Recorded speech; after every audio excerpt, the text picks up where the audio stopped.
Voilà. Allez. Ouf. Et...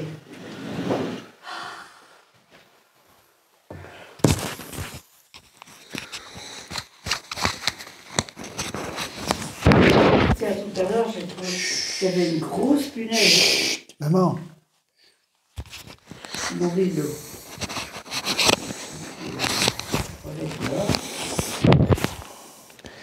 Allez, on va dire la prière.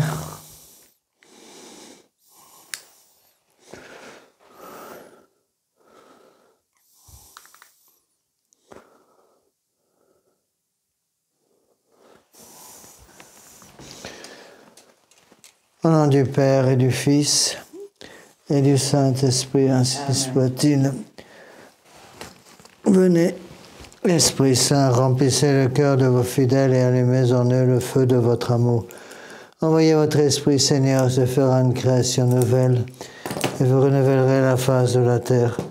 Prions, ô Dieu qui avez daigné envoyer votre Esprit sur ce monde, donnez-nous par ce même Esprit de comprendre et d'aimer ce qui est bien, de jouir sans cesse ces divines consolations, de même Jésus-Christ notre Seigneur. Amen. Je vous salue Marie, pleine de grâce, le Seigneur est avec vous. Vous êtes bénie entre toutes les femmes et Jésus, le fruit de vos entrailles, est béni. Priez pour nous pauvres pécheurs, maintenant et à l'heure de notre mort. Amen. Nos saints anges gardiens, Priez sur nous. Saint Pédis, Priez pour nous. Saint Joseph, Priez pour Saint Thomas d'Aquin, nous. Priez pour au nom du Père et du Fils et du Saint-Esprit, ainsi soit-il.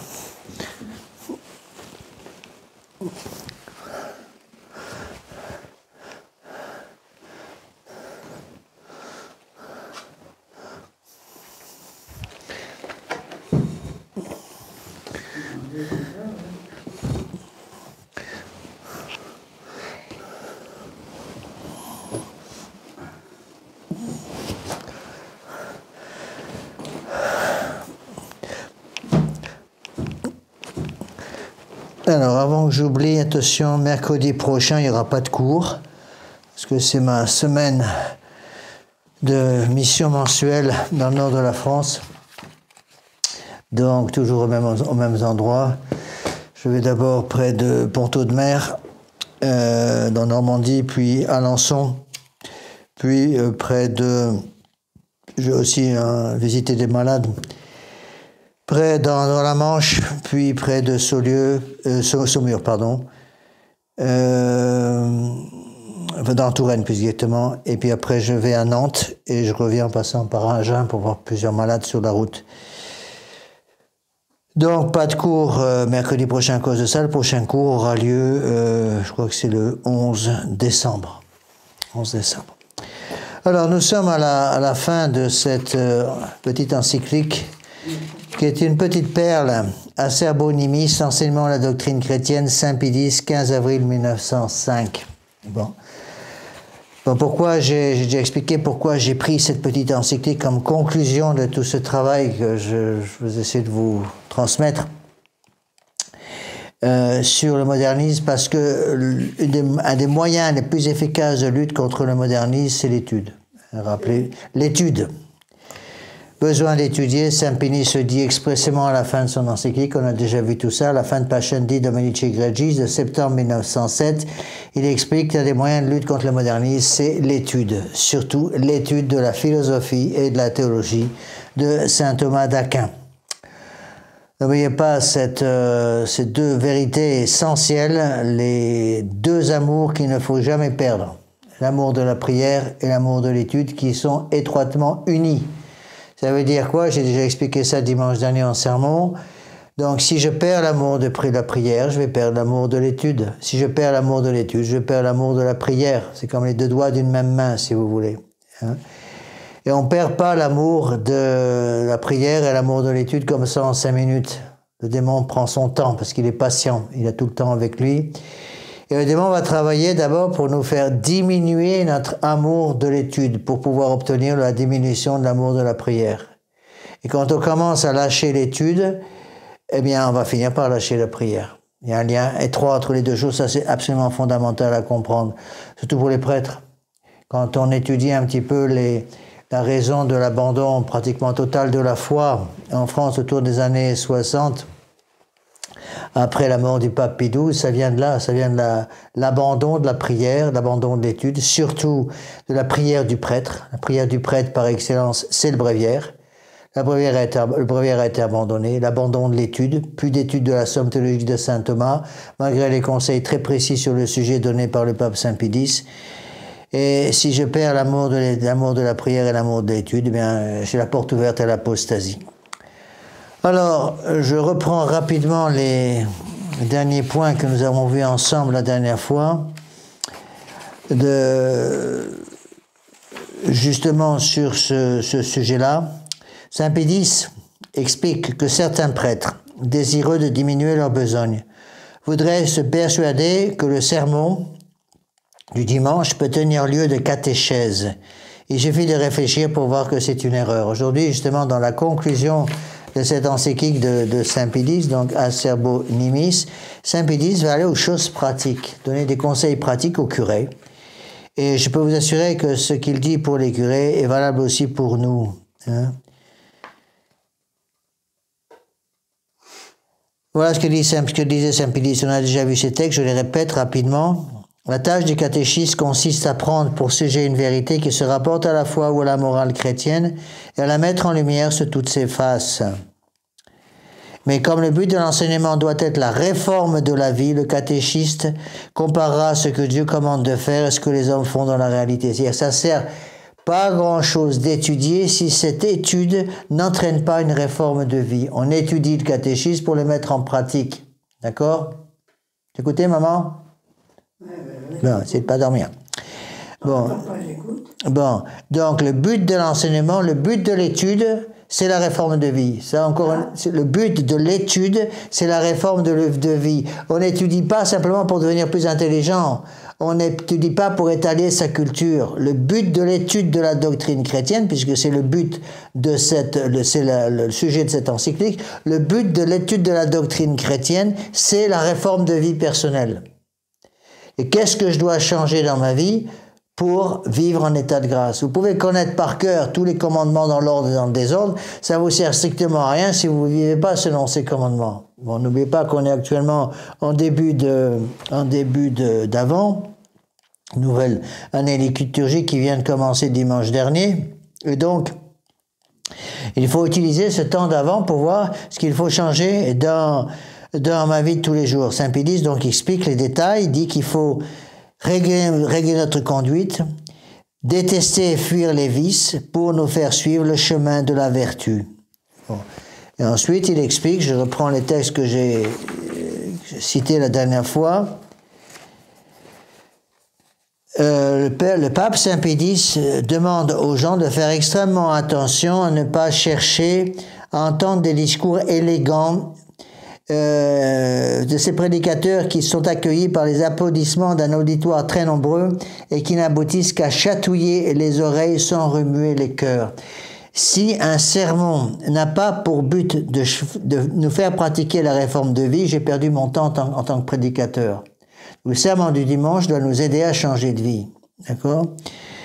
Si l'on ne saurait attendre une moisson d'une terre qui n'aurait pas reçu de semences, comment espérer des générations ayant de bonnes mœurs si n'ont pas été à temps instruites dans la doctrine chrétienne? De là, nous devons conclure que si la foi s'est alanguie de nos jours au point d'être presque mourante chez beaucoup, c'est que le devoir de l'instruction religieuse est accompli trop négligemment, complètement omis. Cette semence divine ne monte pas, ne pousse pas de fortes branches, et elle est abandonnée à elle-même et réduite à n'agir que par une sorte de vertu innée. C'est-à-dire que, encore une fois, l'arbre est jugé à ses fruits. Et c'est beaucoup plus important que vous ne le croyez, parce que c'est ça qui explique la catastrophe d'aujourd'hui. Donc l'enseignement de la doctrine chrétienne est l'institution utile entre toutes pour la gloire de Dieu et le salut des âmes. Donc, attention pour tous ceux qui m'écoutent, je vous demande de faire attention à ce détail qui en fait n'en est pas un, ne pas considérer que le catéchisme c'est quelque chose pour les enfants. Je maintiens que si il supposait un prêtre qui n'aient pas le temps de faire le catéchisme pour les enfants, le catéchisme pour les adultes, pour les parents. Je dirais que de se focaliser d'abord ce catéchisme pour les parents. Parce que si on a les parents, on aura les enfants qui vont suivre. Par contre, si on a les enfants et qu'on n'a pas les parents, les enfants ne vont pas suivre la foi catholique pendant longtemps. Alors, la grande difficulté, c'est que nos âmes sont devenues totalement vides. Pourquoi? Je voudrais vous citer un texte. Comment? Vous voyez, un texte que j'avais déjà lu il y a longtemps, écrit par certainement un des plus grands esprits de ce dernier siècle. C'est un texte, une partie d'un discours d'Alexandre Solzhenitsyn. Alexandre Solzhenitsyn, un Russe, donc, qui a émigré aux États-Unis et qui a fait une conférence. Je pense que ce texte vient de la conférence qu'il avait faite à Harvard. Donc, c'est une conférence qu'il avait faite aux États-Unis. Si mes souvenirs sont exacts, j'ai oublié de vérifier la date. Il avait fait une conférence aux professeurs et aux étudiants d'une université supérieure. Et voilà ce qu'il leur dit. Écoutez, c'est extraordinaire. C'est d'autant plus extraordinaire que ce texte est écrit par quelqu'un qui n'a pas la foi catholique. À ma connaissance, Alexandre Solzhenitsyn était orthodoxe, n'était pas catholique, russe orthodoxe, et je ne sais pas s'il est mort orthodoxe ou s'il a pu se convertir à la foi catholique avant de mourir. Je ne sais pas. Mais voilà ce qu'il disait. Écoutez bien, parce que ça recoupe exactement ce que dit Saint Pie X. Vous, en Europe, disait Alexandre Solzhenitsyn, vous êtes dans une éclipse de l'intelligence. Vous allez souffrir. Le gouffre est profond. Vous êtes malade. Vous avez la maladie du vide. Le système occidental va vers son état ultime d'épuisement spirituel. Le juridisme sans âme, l'humanisme rationaliste, l'abolition de la vie intérieure. Toutes vos élites ont perdu le sens des valeurs supérieures. Elles ont oublié que le premier devoir de l'homme, c'est le droit de ne pas encombrer son âme avec des futilités. Cependant, le gouffre s'ouvrira à la lumière. Des petites lucioles dans la nuit vacilleront au loin. Il y aura des hommes qui se lèveront au nom de la vérité, de la nature et de la vie.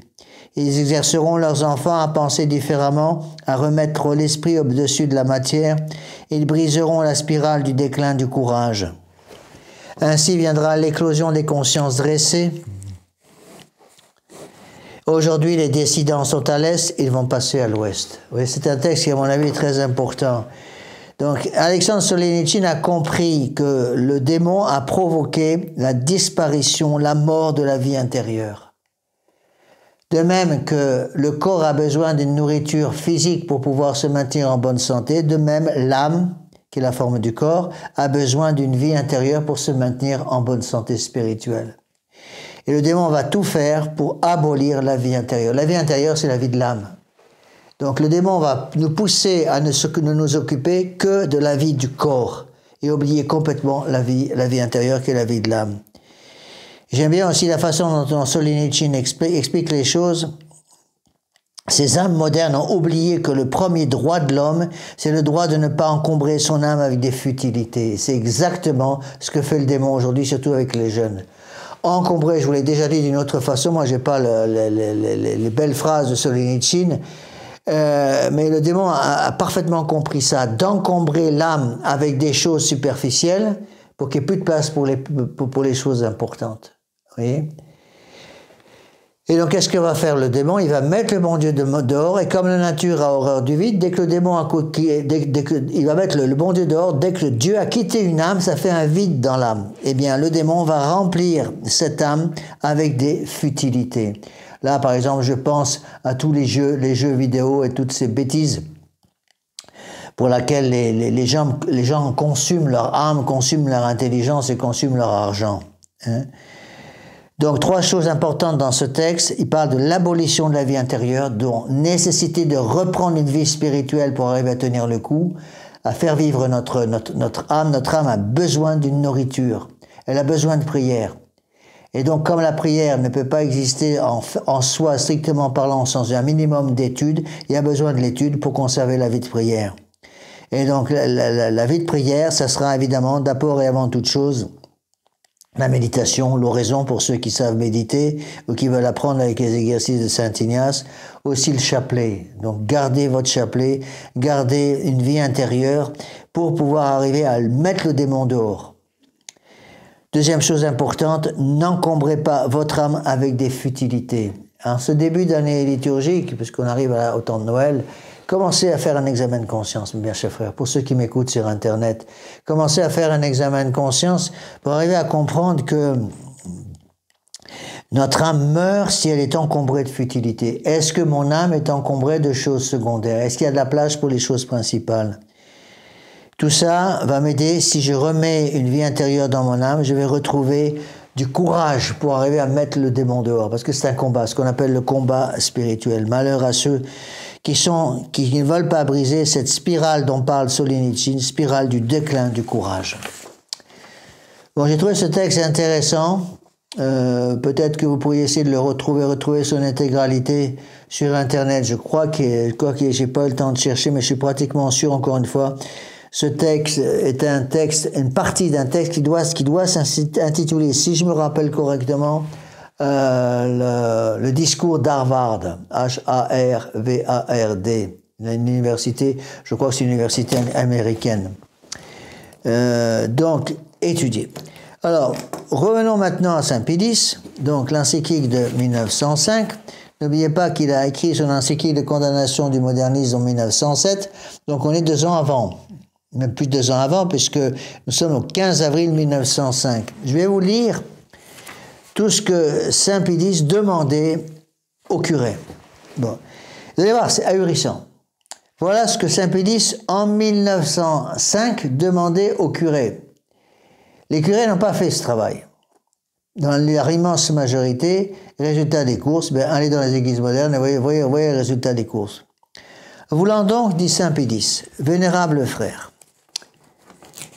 satisfaire à ce très grave devoir du suprême apostolat et assurer partout, pour une pratique si importante, une seule et même méthode,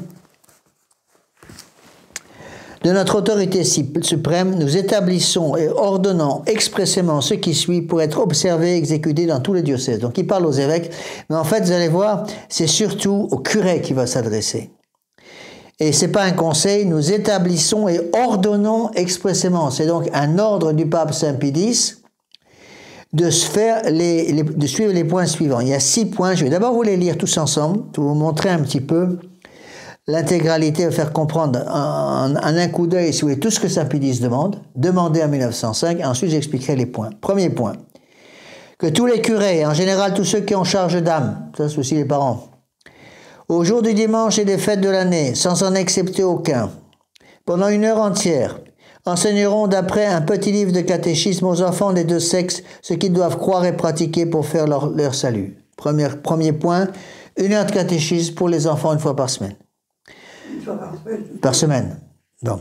Deuxième point. De plus, à des époques fixes de l'année, ils prépareront les garçons et les filles pour une instruction faite plusieurs jours de suite, à bien recevoir les sacrements de pénitence et de confirmation. Sacrement de pénitence est certainement dans la pratique, je dis bien dans la pratique, le sacrement dont on a le plus besoin dans le monde moderne. Vous allez me dire, on a aussi beaucoup besoin de la Sainte Eucharistie, c'est vrai. Mais le sacrement de pénitence a une importance toute particulière parce que c'est un acte d'humilité. D'humilité. Savoir se mettre à genoux devant un prêtre, qui est un homme comme vous, et lui dire « Bénissez-moi mon Père parce que j'ai péché ». C'est pas évident du tout. Donc c'est un acte de foi d'abord. C'est un acte de foi parce que je crois, par ma foi catholique, que cet homme devant lequel je me mets à genoux, à qui je dis « Bénissez-moi mon Père parce que j'ai péché », je crois que cet homme est prêtre et qu'il a reçu de Dieu, par son ordination sacerdotale, le pouvoir de pardonner les péchés. Donc c'est un acte de foi. C'est aussi un acte d'espérance. C'est-à-dire je me confesse parce que j'ai espérance de ne plus retomber et que j'ai espoir de changer de vie pour arriver à suivre davantage notre Seigneur Jésus-Christ. Troisièmement, c'est un acte d'amour du bon Dieu. Donc c'est un acte de foi, d'espérance et de charité. Il y a tout dans la confession. Pour ça que je pense que dans la pratique, j'ai bien dans la pratique, c'est certainement le sacrement le plus important. Et La confession? La confession. Ça commence sacrement le plus important et on voit très bien que c'est ce sacrement-là qui a pratiquement complètement disparu dans l'Église moderne. Les prêtres modernes, quand je leur en parle, ils me disent, Monsieur l'abbé, on ne confesse plus du tout. On confesse pratiquement plus. Quelques vieilles personnes, autant juste avant Pâques. Point barre, c'est tout. Vous voyez? Et on se rend très bien compte. Moi, je vous l'ai déjà dit, mais je vous le redis, surtout pour encourager les parents qui m'écoutent, qui sont un peu découragés avec leurs grands adolescents.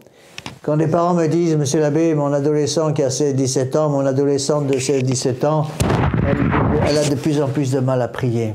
Bon. J'ai l'impression qu'elle est en train de perdre la foi. La première question que je vais poser est la suivante. Est-ce que votre adolescent, votre adolescente se confesse encore librement? C'est-à-dire que par lui-même, par elle-même, ils vont au moins une fois par mois se confesser à un prêtre de leur choix. Si les parents me disent, oui, monsieur l'abbé, il continue de se confesser ou elle continue de se confesser une fois par mois à un prêtre, évidemment, on vérifie que c'est un prêtre sérieux, pas n'importe quoi, pas un prêtre qui va leur dire, ne vous inquiétez pas, le bon Dieu vous aime, alléluia, vous pouvez continuer à vivre comme ça. Bon, je parle d'un prêtre qui a la foi catholique et qui va leur donner les conseils pour les aider à sortir du péché et vivre dans la vertu. Bon. Tant qu'il y a la confession, il y a espoir. Et j'ai remarqué que le signe qu'il faut regarder, c'est celui-là. Quand votre adolescent commence à se dégoûter de la confession, rappelez-vous ce que j'ai expliqué dimanche dernier en sermon, ce qu'on appelle l'ascédie spirituelle.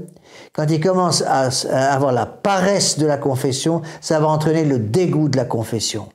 Si j'ai le dégoût de la confession, je vais vite perdre le contact avec notre Seigneur Jésus-Christ parce que le dégoût de la confession va entraîner le dégoût de Dieu, le dégoût de prier, le dégoût de Dieu.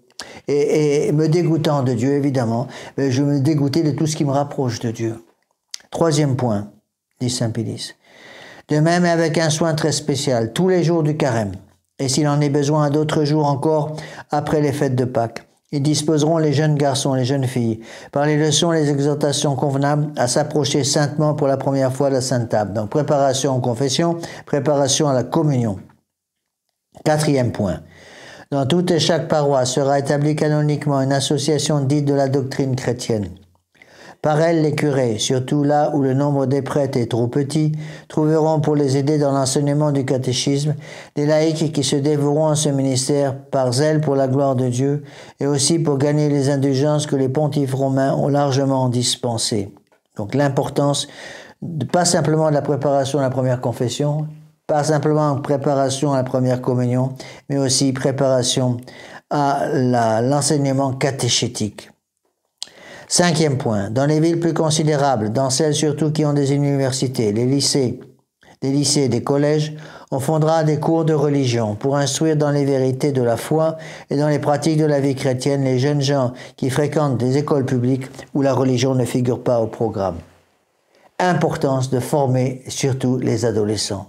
Sixième point, et parce que de nos temps, surtout l'âge le plus avancé n'a pas moins besoin d'enseignement religieux que l'enfance, tous les curés et tous les autres prêtres ayant charge d'âme, sans préjudice de l'homélie ordinaire sur l'évangile, qui doit se faire tous les jours fériés à la messe paroissiale, choisiront l'heure qui pourra attirer une assistance plus nombreuse, en dehors de celle qui est réservée à l'instruction des enfants, pour adresser aux fidèles une catéchèse en un langage facile, approprié à leur intelligence.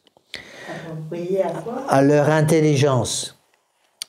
Dans ce but, ils se serviront du catéchisme de Trente. Catéchisme du Concile de Trente, c'est le catéchisme du Grand Concile qui a été terminé par Saint Pie V, qui a le Grand Concile de lutte contre le protestantisme.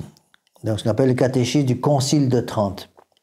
De façon à traiter dans l'espace de 4 ou 5 ans toute la matière du symbole, des sacrements, du décalogue, de la prière et des commandements de l'Église. Vous voyez, là, on voit toutes les parties du catéchisme. N'oubliez pas que dans un catéchisme traditionnel, il y a 4 parties. Tout ce qu'il faut croire, c'est l'explication du credo. Tout ce qu'il faut faire, l'explication des commandements. Tout ce qu'il faut demander, c'est l'explication des demandes du Notre Père. Et les moyens de mettre tout ça en pratique, c'est l'explication, cette fois-ci, des sacrements. Vous voyez ? Et c'est intéressant parce que c'est une des rares encycliques où on voit le pape Saint Pie X, un pape, s'adresser directement au curé. L'immense majorité des encycliques s'adressent en fait aux évêques. Donc le style est un peu différent Parce que le Saint-Pédis parle à ce moment-là, les papes parlent à ce moment-là des gens qui ont déjà une bonne culture philosophique, une bonne culture théologique. Ici, il parle au curé, simple curé, pour dire voilà votre devoir d'État. Oui. Donc je vais reprendre un petit peu ça, parce que ce qu'il dit pour les curés, aujourd'hui, on peut le dire pour d'autres personnes qui ont charge d'âme, à savoir les parents. Donc, il ne faudrait pas croire que seuls les curés ont charge d'âme. Les parents ont également charge d'âme. Il ne faudrait pas croire que seuls les curés ont l'obligation d'enseigner le catéchisme à leurs enfants. Les parents ont également, sous peine de péché grave, l'obligation d'enseigner le catéchisme à leurs enfants, surtout s'il n'y a pas de curé pour faire le travail. Ouais, beaucoup de gens qui habitent très loin d'une chapelle traditionnelle, qui n'ont pas de moyens d'aller en semaine suivre un cours de catéchisme avec le curé. Et donc, ces gens-là ont l'obligation de donner le catéchisme par eux-mêmes à leurs enfants. De même que vous n'allez pas laisser vos enfants mourir de faim, vous n'allez pas les adolescents qui croient qu'ils écoutent les Et mais maman, tout le travail est là, justement. Comment l'Église s'est-elle montée pendant 2000 ans? Pendant 2000 ans, vous croyez que les adolescents n'étaient pas aussi rebelles qu'aujourd'hui? Ils étaient aussi rebelles, comme malheureusement les adolescents d'aujourd'hui. Bon, certes, cette rébellion ne se manifestait pas de la même façon. Ça, c'est autre chose, parce que, disons que c'était plus facile au Moyen-Âge, qu'il y avait une ambiance générale qui était catholique. Il y avait des curés partout, des bonnes sœurs partout, des écoles partout. C'était l'Église qui contrôlait complètement toute la charité, toute l'instruction. Et donc, il y avait un bon travail qui était fait. Mais il y avait aussi cette révolte. N'oubliez pas que les grands révoltés, quand est-ce qu'a commencé cette révolte? Quand a commencé la révolte du monde, si vous voulez, contre l'enseignement de l'Église? Avec la Révolution. Bien avant. Cette révolte, elle a commencé avec ce qu'on appelle, avec le XIVe siècle. Le XIVe siècle, c'est après la mort de saint Thomas d'Aquin. On dit que saint Thomas d'Aquin est mort en 1274. Après, c'est l'humanisme qui est arrivé. L'humanisme du XIVe siècle, c'est avec cet humanisme, par exemple, qu'on voit très bien chez par exemple, François Ier. Au XIVe siècle, c'est l'humanisme. L'humanisme qui va introduire, qui m'a commencé déjà à remplacer Dieu par l'homme. C'est dès le XIVe siècle. Saint Thomas est mort en 1274, fin du XIIIe siècle, c'est une date qu'il ne faut jamais oublier. Et immédiatement après, avec l'arrivée du XIVe siècle, c'est le début de la Renaissance. La Renaissance ou l'humanisme, c'est la même chose. La Renaissance et l'humanisme, c'est l'adoration de l'homme. L'homme commence à prendre la place de Dieu. Bon. Et cet humanisme, c'est le début de la révolte. Je ne dis pas qu'il n'y avait pas des révoltes aussi avant, mais beaucoup moins, parce que les gens étaient nettement plus intelligents qu'aujourd'hui. Il faut bien avouer ce qui est. Oui, ils étaient plus intelligents, parce qu'ils avaient des exemples. Ils avaient plus d'exemples de saints, des parents catholiques, mais ils étaient aussi beaucoup plus intelligents parce qu'ils n'avaient pas une intelligence qui était complètement détruite par la télévision, les écrans, les téléphones portables, les jeux vidéo et tout ça. Comment voulez-vous qu'un gamin qui passe 6-7 heures par jour en train de jouer avec un téléphone portable ou un jeu vidéo, d'avoir l'usage normal de son intelligence? C'est impossible. Là-haut, dans son crâne, c'est plus une intelligence, c'est la bouillie pour chat. C'est la bouillie pour chat, pourquoi? Parce qu'ils ne savent plus travailler. Ils sont incapables de travailler. D'ailleurs, les professeurs dans les écoles nous le disent, surtout les professeurs qui travaillent dans les écoles publiques, nous le disent, mais monsieur l'abbé, le niveau intellectuel a énormément diminué. On arrive à des gens qui arrivent au bac, qui sont incapables de faire une dictée de 20 lignes sans une faute par ligne, minimum. Pourquoi? Parce que justement, ils ont perdu. Je vois tout ça, je vous ai j'en ai souvent déjà parlé. Les jeux vidéo ont fait une catastrophe dans les intelligences parce que ça pousse justement, c'est ce que lisait Solzhenitsyn, c'est pour ça que je vous ai lu ce texte, ça pousse les gens à s'encombrer, à encombrer leur âme avec des futilités. Donc on passe des heures à jouer avec des jeux vidéo complètement stupides et du coup on n'a plus le temps pour les choses importantes. On ne connaît pas son catéchisme, mais on a le temps de lire tout son journal, de mettre un peu beaucoup de journaux, on a le temps de regarder les nouvelles sur la télévision, le journal de 20 heures ou je sais pas quoi, pendant d'y passer des heures et des heures. Vous voyez ? Donc, je pense que c'est extrêmement important de comprendre ces choses-là. Donc, le devoir de formation, le devoir d'éducation, le devoir, comme dit le pape Saint Pie X, d'enseigner la doctrine chrétienne, relève de tous ceux qui ont charge d'âme. Dans la pratique, aujourd'hui, beaucoup de gens se retrouvent sans prêtre. Sans prêtre. Il y a des tas d'endroits où il n'y a plus de prêtre du tout. Je vois par exemple ici dans nos campagnes en France, là où je suis à la frontière entre l'Aveyron et le Tarn, il y a des prêtres, des curés qui ont 15 à 20 clochers. Je ne sais pas si vous voyez. Ils ont 15 à 20 clochers. 15 à 20 paroisses dont ils devraient s'occuper. Bon. Quand ils ont une messe dans un de ces clochers, sous un de ces clochers plus exactement, et en général, une messe, ils vont avoir peut-être une messe tous les 2-3 mois dans chaque clocher. Ici, je vois par exemple à la chapelle de Padiès, ici, juste à côté, on a une chapelle, la chapelle Sainte-Germaine de Pibrac, petit village de Padiès. Il y a 3 chapelles, Notre-Dame-du-Tels, Saint-Marcel et Sainte-Germaine de Pibrac. Les 3 sont toujours vides. Pourtant, la mairie fait un gros effort pour entretenir ces 3 chapelles et la mairie a même refait complètement l'église Notre-Dame-du-Tel avec un travail magnifique. Je suis allé voir cette chapelle qui est splendide maintenant, une chapelle un peu ancienne. Ils l'ont entièrement refait à l'intérieur, repiqué complètement les pierres, jointoyé les pierres, enfin très beau travail. Oui, mais ici, oui, je l'emmènerai une fois. Malheureusement, ces églises sont vides.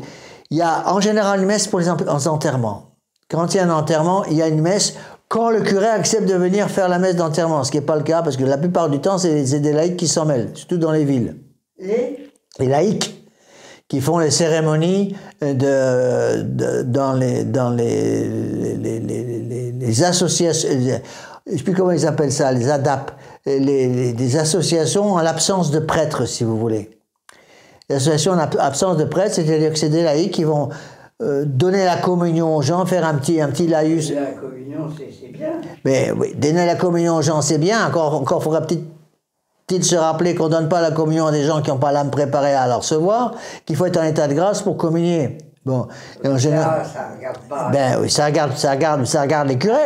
Ça regarde pas le laïc, ça regarde. Mais ça regarde les curés. C'est les curés qui devraient vérifier que les gens sont en état de grâce et que les gens sont disposés à recevoir la communion.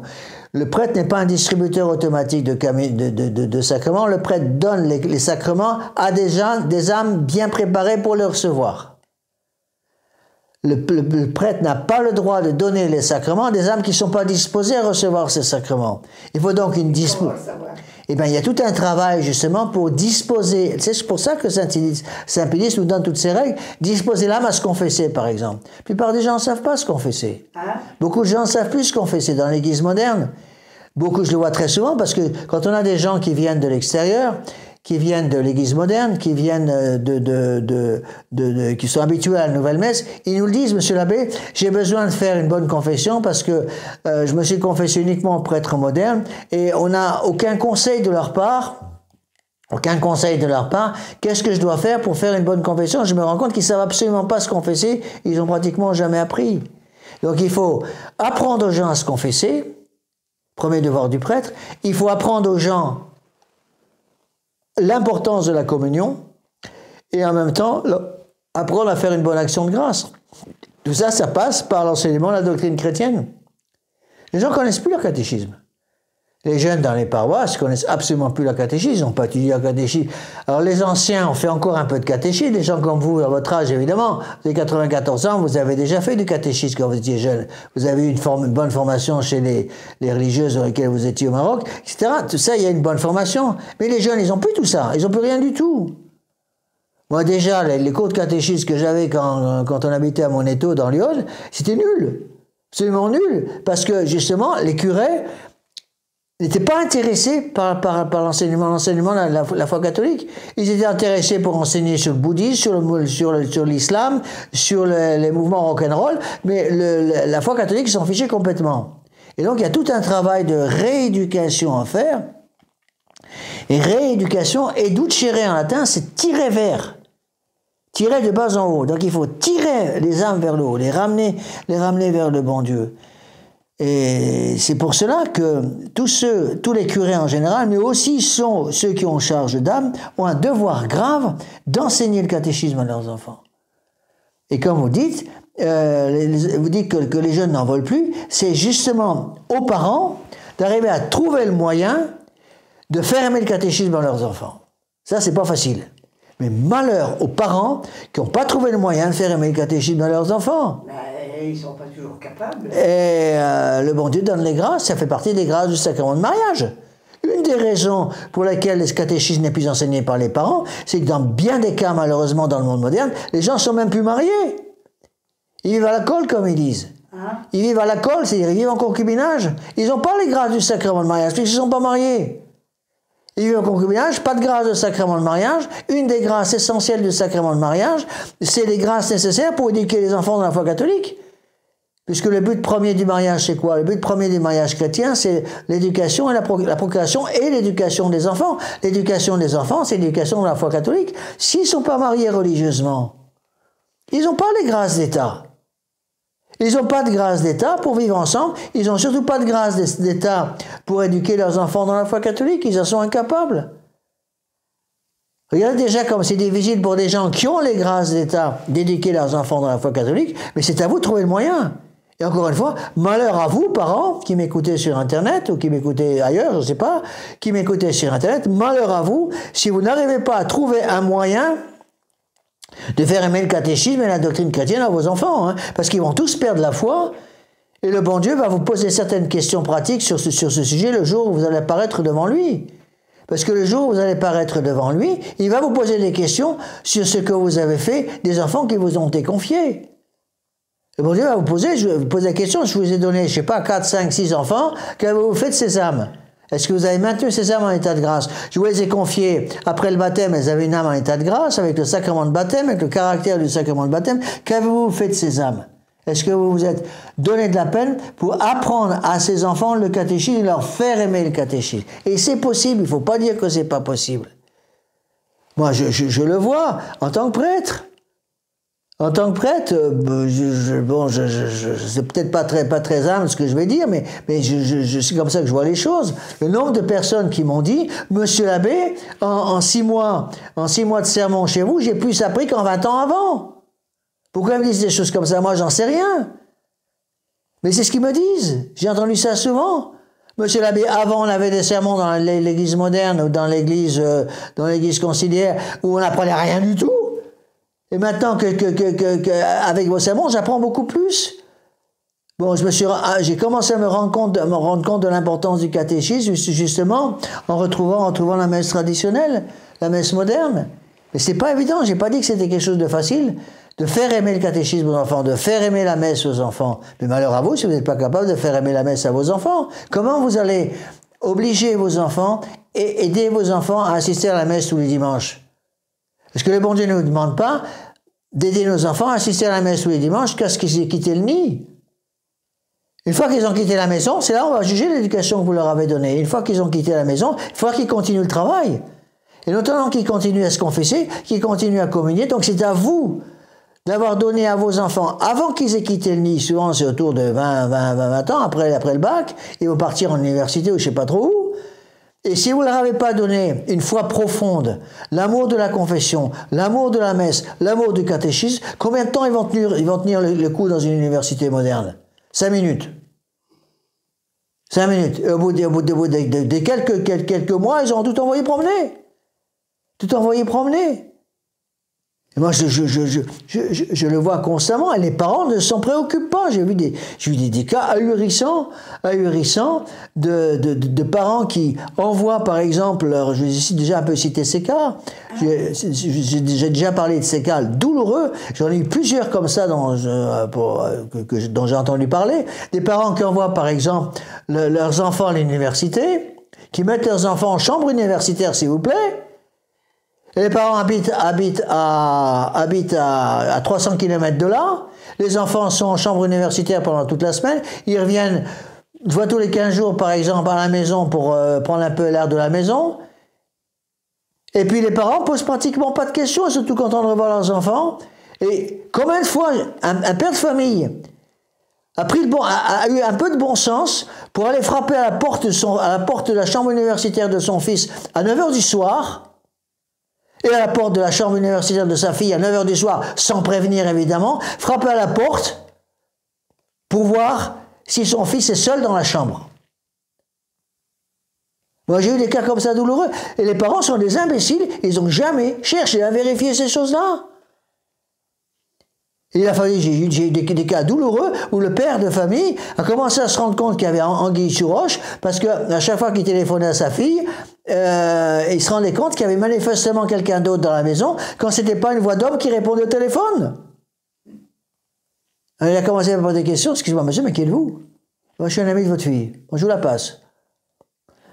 À 9h du soir, quand une jeune fille bien rangée, à 9h du soir, pas un homme tout seul avec lui dans sa chambre, hein, ça va pas, ça. Beaucoup de parents n'ont pas réagi comme il fallait à ce moment-là, n'ont pas réagi du tout, se sont pas mêlés, et d'un seul coup, au bout de 6 mois ou 1 an de vie universitaire, le père finit par se rendre compte qu'il y a peut-être un problème. Il débarque à la chambre universitaire un soir pour trouver, je m'excuse des détails, au lit sa fille avec un type. Et se rend compte à ce moment-là que sa fille vit en concubinage avec un gars. Depuis 6 mois, elle n'a même pas prévenu ses parents. Les parents ne sont même pas au courant. Qui est-ce qui est responsable? Les parents. Les parents ont le devoir de veiller à tout ça. Ils l'ont jamais fait. Vous voyez?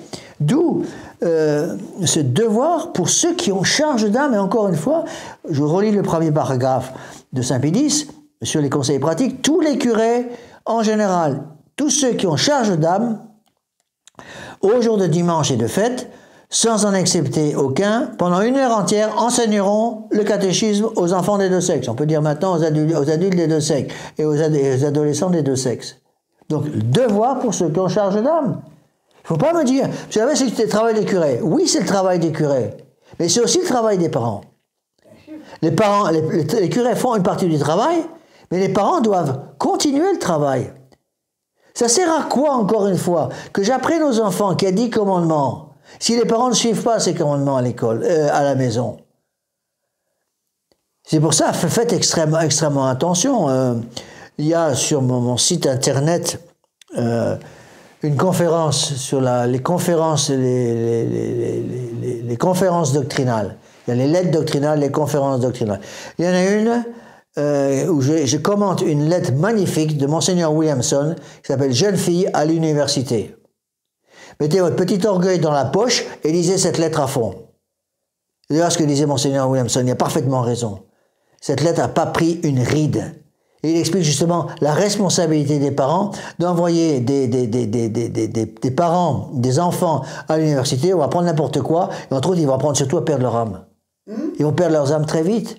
Donc ça sert à quoi de former des enfants, leur donner des études universitaires invraisemblables? Ils sont même pas capables de conserver leur âme. Donc ils connaissent par cœur toutes les sciences humaines, ils sont même pas capables de connaître leur catéchisme.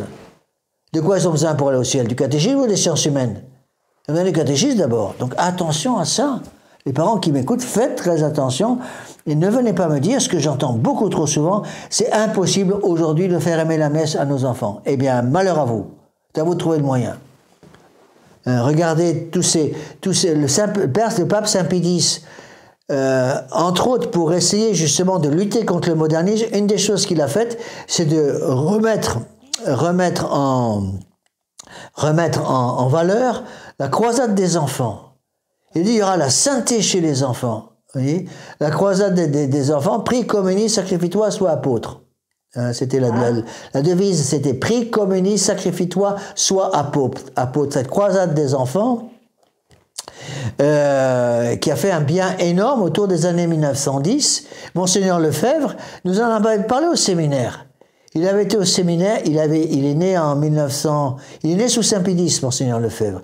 Il nous a parlé avec émotion du jour où il a rencontré le pape Saint-Pédis à Rome. Il était allé avec un congrès eucharistique, ça s'appelait la croisade eucharistique. Il avait une dizaine d'années. Il est allé avec un groupe de la croisade eucharistique de son diocèse et ils ont rencontré le pape. C'est Saint Pie X qui leur a parlé justement de la sainteté des enfants. Et c'est ça qu'il faut. Il faut des saints. Il faut des saints. Et sinon, ça voudrait dire quoi? Sinon, ça voudrait dire que Dieu demande l'impossible. Hein? Sinon, ça veut dire que Dieu demande l'impossible. S'il n'est pas possible pour des parents de donner à des enfants de 2024 l'amour de la messe, l'amour du catéchisme, l'amour de la confession, ça veut dire que Dieu nous demande des choses impossibles. C'est un blasphème. Dieu donne les grâces. Vous avez les grâces du sacrement de mariage, vous avez les grâces du sacrement de baptême, vous avez les grâces du sacrement de confirmation. Les grâces du sacrement de confirmation, ça fait de nous des soldats. Soldats, est fait pour se battre. Donc battez-vous. Et c'est pour moi une joie extraordinaire.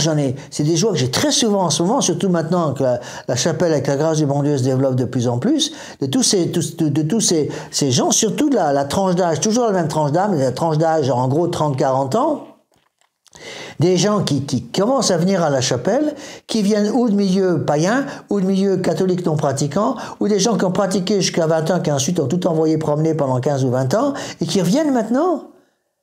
Et qui refont une bonne confession générale, et après une bonne confession générale, ils retrouvent d'un seul coup l'usage de la foi, ils retrouvent le sens de la messe, ils retrouvent le sens de la communion, et ils raccrochent tout simplement le wagon à la locomotive en avant toute. Et on est parti. Et c'est magnifique. Moi, j'avoue que j'ai une grande joie de voir ces choses-là. Actuellement, encore une fois, je suis en train de préparer 3 familles qui vivaient sans mariage, qui sont en train de vouloir régulariser leur situation grâce à l'apostolat fait par des amis, des gens qui reçoivent le prêtre de façon habituelle, qui ont commencé à parler à leurs amis d'un prêtre qui vient, qui est en soutane, qui dit encore la messe traditionnelle comme avant, et qui leur a expliqué l'importance de se remettre en grâce avec le bon Dieu. Et on reçoit des coups de téléphone tout simples, tout humbles, et je dirais tout timide en quelque sorte, de gens qui disent, monsieur l'abbé, ben voilà, moi je me suis pas confessé depuis 20 ans. Voilà, est-ce que vous pouvez m'aider? Et ma femme c'est pareil, et les enfants, ben, on a oublié de les baptiser, et puis le catéchisme, on a oublié de leur apprendre le catéchisme, alors on veut plus aller à la nouvelle messe parce qu'on s'est rendu compte que c'est du n'importe quoi. Aidez-nous à raccrocher tous ces wagons à la locomotive. Eh bien, il faut commencer à les aider pour reprendre le chemin de la confession. Première étape, c'est la confession. C'est toujours la première étape.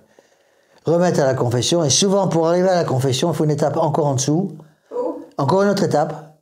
Souvent, j'ai remarqué ça, pour reprendre, quand les gens viennent me voir, monsieur l'abbé, je ne me suis pas confessé depuis 20 ans. Je fais quoi maintenant? Je n'ai même plus mon catéchisme. Mon catéchisme, je l'ai appris quand j'étais gamin, j'ai tout oublié. Je leur donne catéchisme de Saint Pie X. Et vous allez réétudier ça. En 100 pages, vous avez tout le résumé de la foi catholique. En 100 pages, vous avez tout le résumé de la foi catholique. Avec le catéchisme de Saint Pie X, 1910. Après, je leur donne un feuillet en 8 pages, un feuillet de 8 pages que je fais moi-même, que j'utilise pour les confessions générales des retraites. J'ai dit, vous allez faire d'abord une bonne confession générale de toute votre vie. Bon. Je leur donne ce feuillet pour qu'ils se préparent. Et ça leur prend parfois 1 semaine, 3 semaines, 1 mois, 2 mois, 3 mois pour qu'ils puissent se préparer sérieusement à la confession. Au bout de 3 mois, ils ont commencé déjà à revenir à la messe, mais ils ne peuvent pas encore communier. Au bout de 3 mois à peu près, parfois un peu moins, parfois un peu plus, ils prennent rendez-vous pour faire une bonne confession générale. Ils font une bonne confession générale, et la confession générale rouvre les portes à la grâce du bon Dieu. Mais j'ai remarqué une autre chose, c'est aussi un conseil que je donnerai à tous ceux qui m'écoutent, qui sont dans ce cas-là, parce que je sais qu'il y en a pas mal. Les gens qui m'écoutent et qui sont dans ce cas-là, reprenez le chapelet.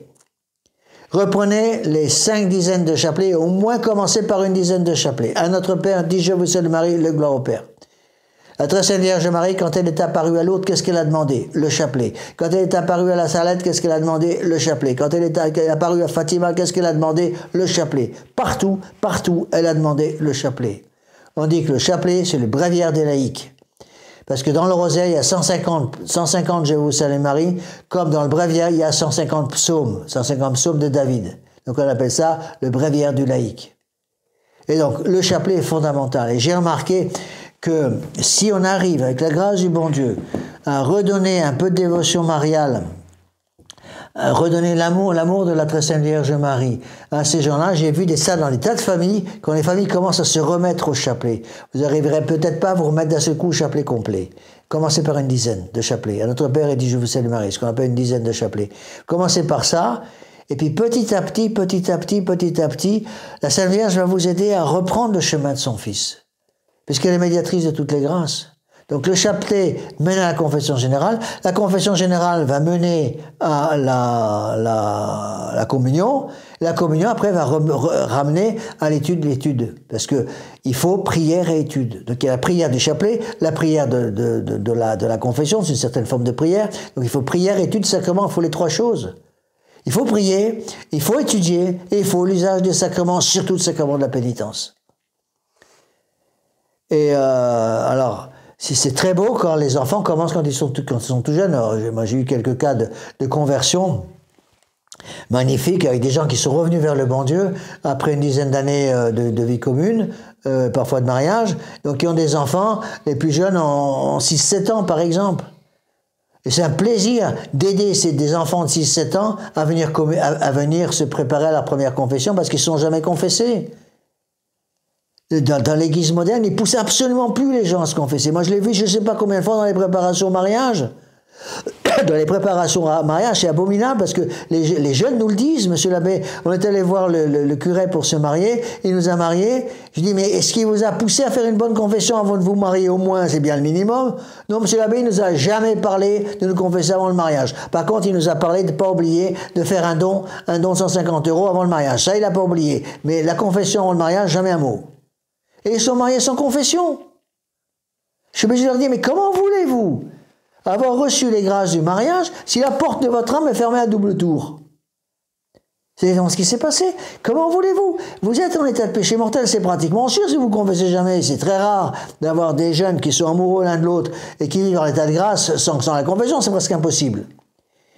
Et donc, ils se marient, ils n'ont pas la grâce sanctifiante parce qu'ils ne sont pas préparés.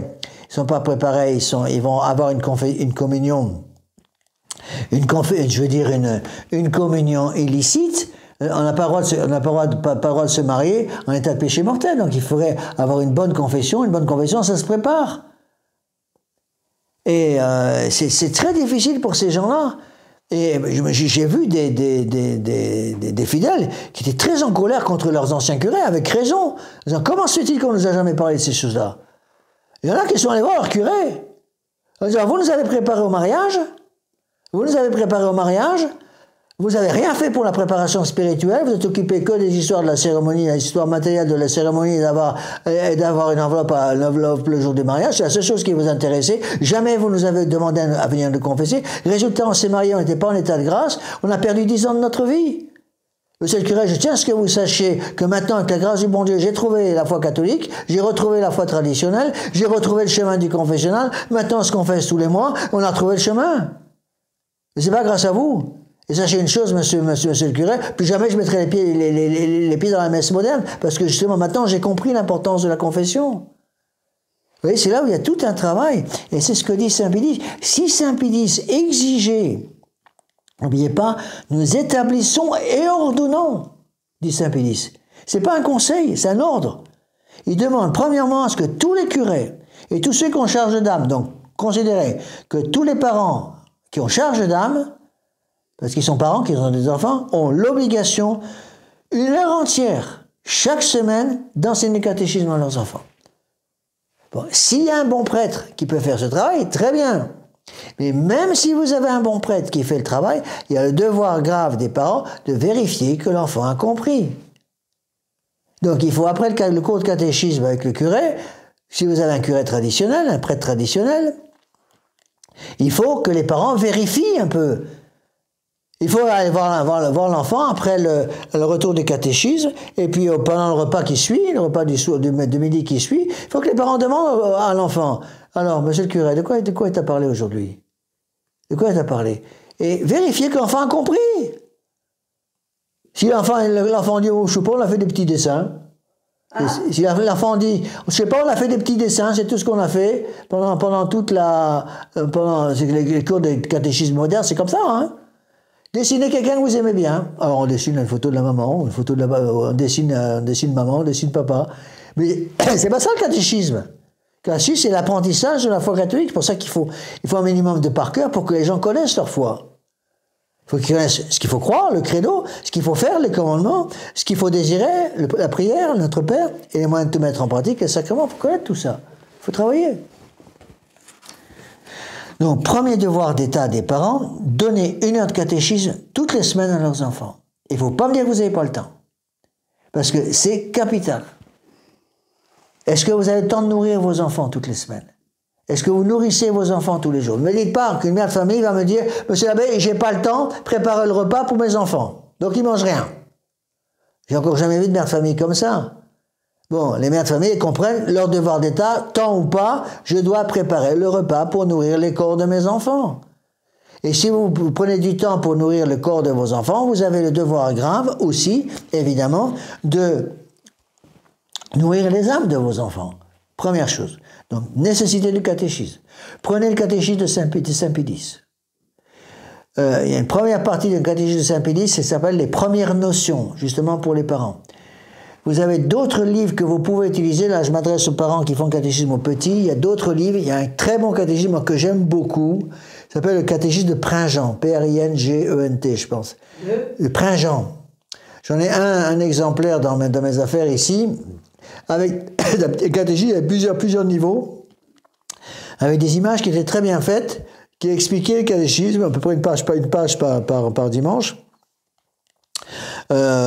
Pour expliquer un peu le catéchisme aux enfants. Le catéchisme de Pringent, c'était plutôt pour des enfants de 10-12 ans à peu près. Bon.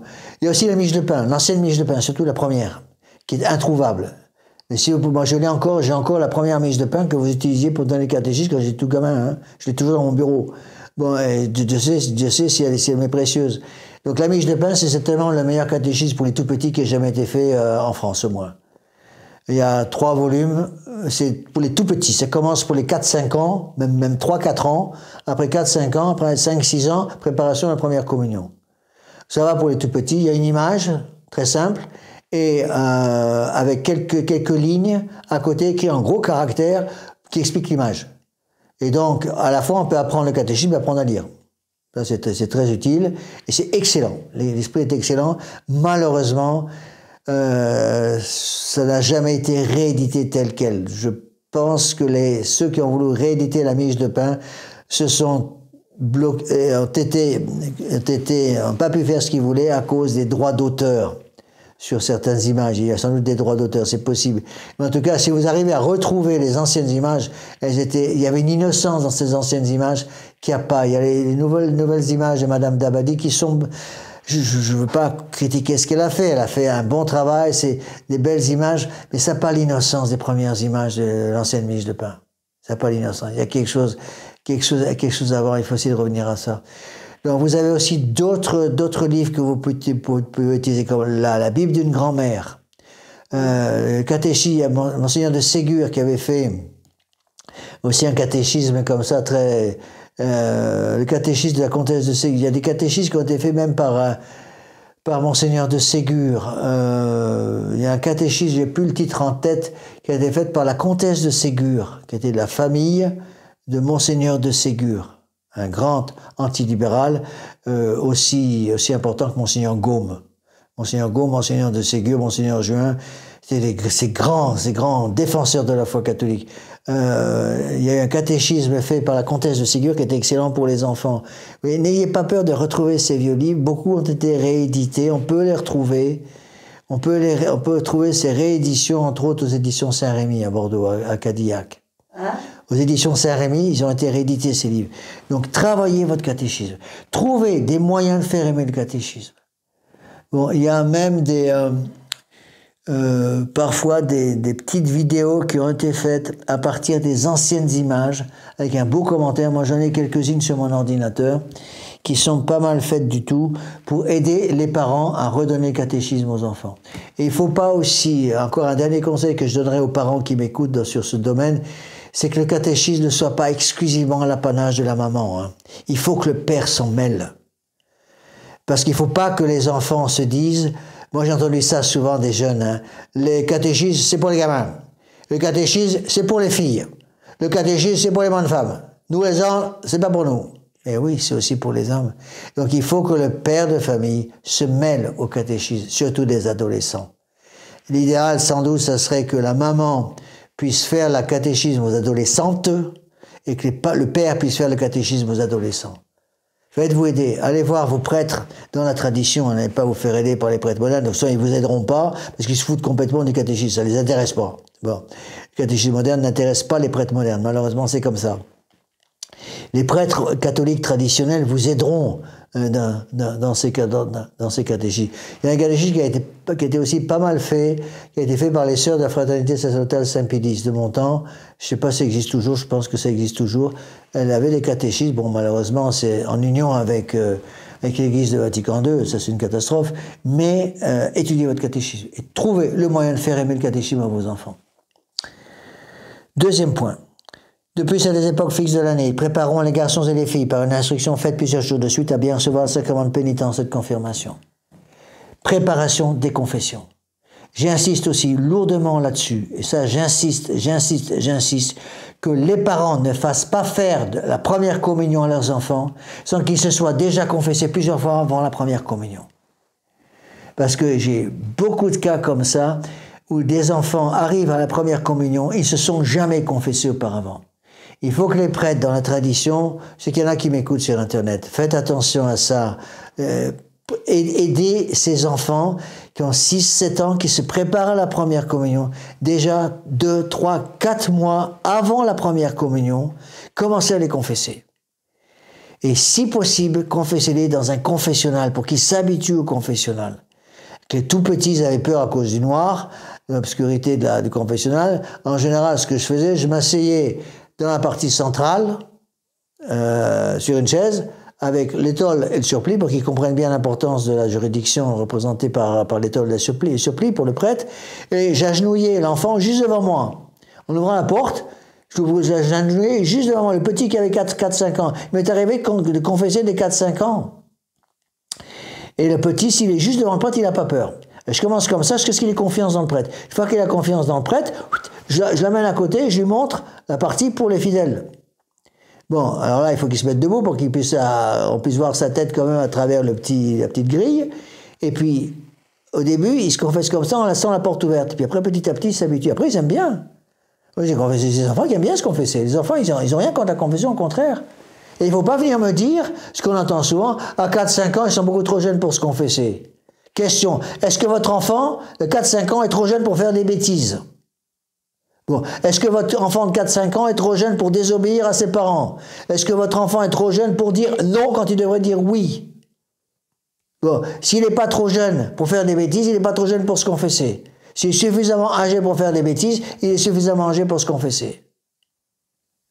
Et ça, c'est important, vous voyez, ce sont des choses qui sont importantes. Donc, j'insiste là-dessus, que vos enfants ne se présentent pas à la première communion. Bien sûr, souvent, qu'est-ce qui se passe? Les prêtres vont préparer les enfants à la confession, à la communion, les parents aussi. Et puis, la veille de la première communion, l'enfant va aller se confesser pour la première fois. Juste la veille de la communion. C'est une erreur. Il faudrait qu'il soit déjà habitué à la communion, à la confession, plusieurs fois auparavant. Et s'ils sont confessés 5-6 fois, ils ont pris l'habitude de la confession. Et si vous donnez des bonnes habitudes de confession aux enfants quand ils ont 4-5 ans, ils vont garder ces bonnes habitudes pendant toute leur vie. Vous voyez? Donc, les aider à les préparer à bien recevoir du pape Saint-Pédis le sacrement de pénitence et de confirmation. La confirmation, c'est une fois. Parce qu'il n'y a qu'une confirmation dans la vie. On peut recevoir le sacrement de confirmation qu'une fois dans sa vie, puisque c'est un sacrement à caractère. N'oubliez pas qu'il y a 3 sacrements qui donnent un caractère. Le baptême qui donne le caractère d'enfant de Dieu, le sacrement de confirmation qui donne le caractère de soldat de Dieu, et le sacrement de l'ordre qui donne le caractère de ministre de Dieu. Donc, attention à ça. Donc, attention à cette préparation capitale pour apprendre aux gens à se confesser. Et de même que vous devez faire des pieds et des mains pour aider vos enfants à aimer leur catéchisme, vous devez faire des pieds et des mains pour apprendre à vos enfants à aimer se confesser. Et puis après, bon, au bout d'un certain temps, il faut laisser bien sûr une certaine liberté. Alors attention, c'est un domaine un peu délicat parce que les parents, souvent les mamans, doivent aider un peu les petits, surtout les petits, à se confesser. Bon. Parce que les petits, ils se confessent, et là, ils ne savent pas se confesser, ils n'apprennent pas. Moi, j'ai les petits, c'est à mourir de rire au confessionnal parce qu'ils accusent tous les péchés, ils commencent par les péchés des parents, en général. Hein? Ils commencent par les péchés des parents. J'ai vu des gamins comme ça, c'était à mourir de rire. Monsieur l'abbé, mon papa, il s'est disputé avec ma maman. Ah bon? Et mon grand frère, il a tiré les cheveux, les nattes de ma petite sœur. Je l'ai vu. Et puis mon frère, il a donné un coup de pied à sa sœur. Et j'arrête, je dis, ah bon? Et vous, mon petit? Vous avez commis des péchés, vous êtes là pour accuser vos péchés, pas celui des papas, de maman, des frères et des sœurs. Et vous avez péché, et vous dites commis des péchés, le gamin me dit, ah moi, non. Mais vous savez, ma petite sœur, elle était très méchante avec maman. Et ils voient tous les péchés des autres. Et donc, il faut leur apprendre à voir leurs propres péchés. Vous voyez? Alors, souvent, ce que vous pouvez très bien faire, les parents, moi j'encourage les parents à le faire, hein, surtout dans certains cas particuliers. Encourager que les mamans n'hésitent pas, parce que souvent les mamans qui s'en occupent, que les mamans n'hésitent pas à aller voir le prêtre. Vous passez un coup de téléphone au prêtre, vous savez, monsieur l'abbé, mon fils il a 5 ans, par exemple, je donne un exemple, mon fils il a 5-6 ans, mais il a déjà un gros problème de vol. Je sais de vol. Il vole déjà de l'argent dans mon portefeuille. Je l'ai pris plusieurs fois. Je l'ai grondé plusieurs fois, j'ai pas l'impression qu'il comprenne. Donc si vous voulez, est-ce que vous pouvez lui en parler au confessionnal? Vous voyez? Et donc, dans l'interrogatoire que je fais pour aider l'enfant, je vais lui parler de ça. Vous voyez? Parce que parfois, l'enfant ne se rend pas compte. Vous voyez? Et on ne se rend pas compte de certaines choses, parce qu'il y a des péchés qui sont plus difficiles à dire, et selon les âges. Il y a des péchés qui sont très difficiles à dire pour un tout petit, et des péchés qui sont relativement, qui n'ont pas de problème pour être dits pour des gens plus âgés. Vous voyez? Donc, il faut préparer, nous dit Saint Pédis, les enfants à bien recevoir le sacrement de pénitence. N'oubliez pas que cette partie-là, que je suis en train de vous expliquer, de l'encyclique de Saint Pédis, donc Acerbo Nimis, s'adresse aux curés, mais elle s'adresse aussi aux parents. C'est bien pour ça qu'il dit au début, tous les curés et tous ceux qui ont charge d'âme. Ça, c'est les parents. Et tous ceux qui ont charge d'âme sont les parents. Donc c'est un texte qui s'adresse aussi aux parents, attention. Les parents doivent donc tout faire pour être sûr que leurs enfants ont au moins 1 heure de catéchisme par semaine, c'est ce que demande Saint Pédis. 1 heure de catéchisme par semaine pour les petits, c'est ce qu'il dit. Pendant 1 heure entière, ils enseigneront, d'après un petit livre de catéchisme, aux enfants des deux sexes. Qui? Tous ceux qui ont charge d'âme, donc les parents. Deuxième obligation, instruction pour leur apprendre à bien recevoir le sacrement de pénitence et la confirmation. Commencez par la pénitence. Que les enfants soient préparés à... On voit tout de suite un enfant qui a bien été préparé. Bien été préparé. Voyez, si l'enfant a été bien préparé, il va se confesser facilement. Facilement, voyez. Et, alors, il faut faire attention. Là, il y a une chose qui est un peu compliquée. C'est que souvent, les parents doivent aider l'enfant. Souvent, la maman doit aider l'enfant à préparer sa confession. Mais en même temps... il faut que la maman fasse attention de respecter ce qu'on appelle le jardin secret. Ouais. Il y a une partie de la confession qui ne regarde pas les parents. Bon, alors quand ils sont tout petits, il n'y a pas de problème. Il y a 5-6 ans, il n'y a pas de péché qu'ils aient commis sans que les parents... Non, il y a des péchés qui peuvent... Attention, j'ai connu des gamins de 4-5 ans qui ont fait voir ce qu'ils faisaient. Je me rappelle un cas d'un gamin de 5 ans, 5 ou 6 ans. Je donne un exemple. Un gamin de 5 ou 6 ans, je sais en dehors de la confession, c'est pour ça que je m'en parlais. Un gamin de 5 ou 6 ans, il avait volé dans la table de nuit de sa petite sœur. Il avait volé une pièce de monnaie qu'elle avait. Elle avait reçu une pièce d'1 euro, de 2 euros, je ne sais pas combien. Et sa petite sœur, sa grande sœur, gardait cette pièce de monnaie dans le tiroir de sa chambre. Le gamin, son frère, lui a volé l'argent. Et la sœur, évidemment, était en larmes. « Ah, on m'a pris mon argent. » Les parents sont doutés que c'était le petit frère qui avait fait le coup. Demandent au petit frère. Le petit frère nie la chose. « C'est pas vrai, j'ai jamais volé. » Deuxième étape, le petit frère a accusé l'autre frère. Il dit, non, d'abord, je suis sûr que c'est mon autre frère qui a fait le vol. Je suis sûr que c'est lui. D'abord, je l'ai vu. Oui, c'est lui qui est rentré dans la chambre de sa sœur et qui a volé la pièce. Les parents ont fait une enquête pour arriver à savoir ce qui se passait, et en fouillant dans la chambre de celui qui avait fait le vol, ils ont fini par trouver la pièce. Et à ce moment-là, ils ont confondu l'enfant, qui a fini, après des semaines et des semaines, à reconnaître qu'effectivement, il avait volé l'argent, il avait menti en disant qu'il n'avait pas fait, et calomnié ses frères et sœurs en accusant ses frères et sœurs d'avoir fait le coup. À 6 ans, ça c'est des fautes. Est-ce qu'il y a faute grave là? Ah oui, quand même. Ah oui, à mon avis, il y a faute grave. Pourquoi? Parce que 1 euro pour un gamin de 6 ans, ça correspond à 100 euros pour un adulte. Oui, c'est vrai. À peu près. Les gens disent, ah, c'est des gamineries. Non, c'est pas des gamineries, c'est un mensonge. Il y a l'accusation des grands frères. Et là, dans les cas comme ça, il faut que les parents réagissent. Hein. D'abord, préparation à la confession. Il faut prévenir le prêtre de ce qu'il a fait. Après, moi, j'attends que le gamin s'accuse. Si s'en accuse tout seul, c'est un bon signe. Si s'en accuse pas, c'est très mauvais signe. Ça veut dire qu'il n'a rien compris. Bon.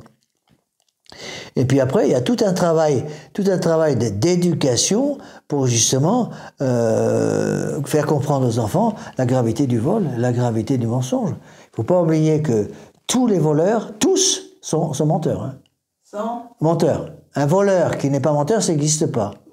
Par contre, tous les menteurs ne sont pas voleurs. Mais tous les voleurs, tous les menteurs sont voleurs. Tous les menteurs sont, je veux dire, c'est le contraire. Tous les voleurs sont menteurs, mais tous les menteurs ne sont pas forcément des voleurs. Mais il y a tout un travail d'éducation à faire, là.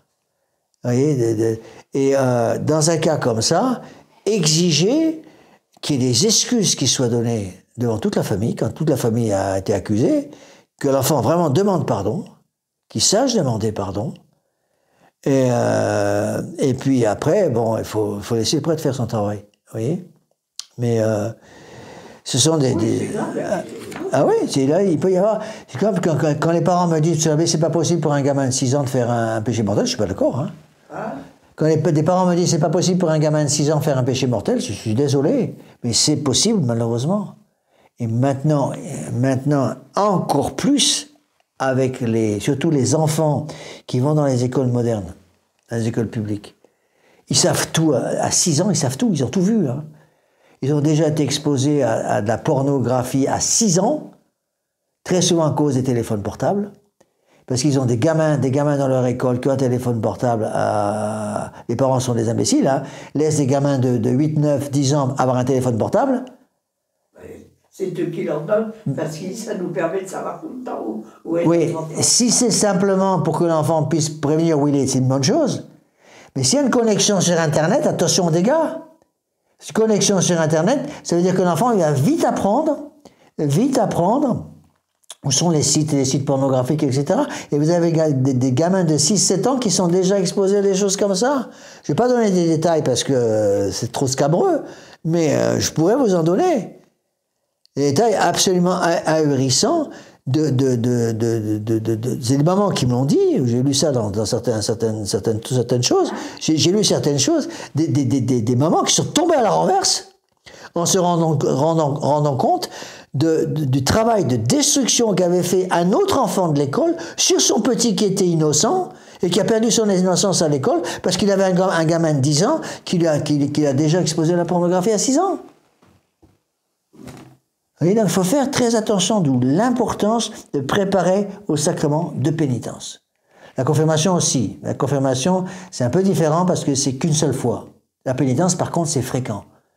Donc, n'hésitez pas à pousser vos enfants à se confesser régulièrement. Il y a des enfants qui ont besoin de se confesser très régulièrement. Hein.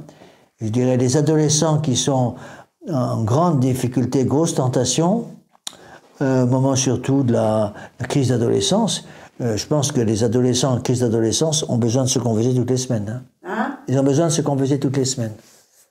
Bon, peut-être pas des adultes qui sont établis dans la vie. Les gens mariés, souvent, ils se confessent une fois par mois. Peut-être que ça suffit, voire au cas par cas. Mais en tout cas, les enfants, des enfants, ils se confessent très souvent. Moi, mon premier poste, quand j'étais jeune prêtre, j'étais dans une école à l'Étoile du Matin. près de Strasbourg, en 79, 80, 81.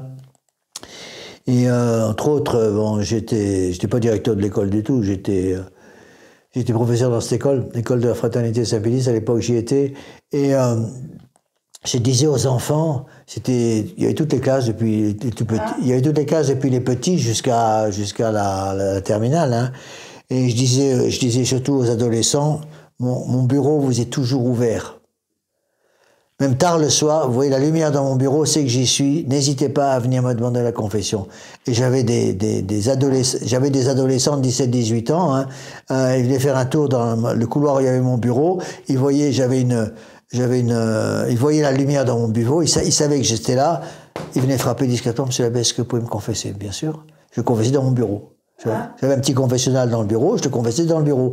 Et là, qu'est-ce qu'on faisait tous les jours, hein? Dans certains cas, qui avaient besoin de ça, des adolescents de 17-18 ans en pleine grosse tentation contre la pureté, ils avaient besoin de se confesser très, très fréquemment. Et ils ont réussi à passer la crise d'adolescence avec la grâce du bon Dieu, justement en se confessant très très souvent. Se confessant très souvent, vous voyez. Alors, troisième point. On est presque au bout, il y a encore un quart d'heure.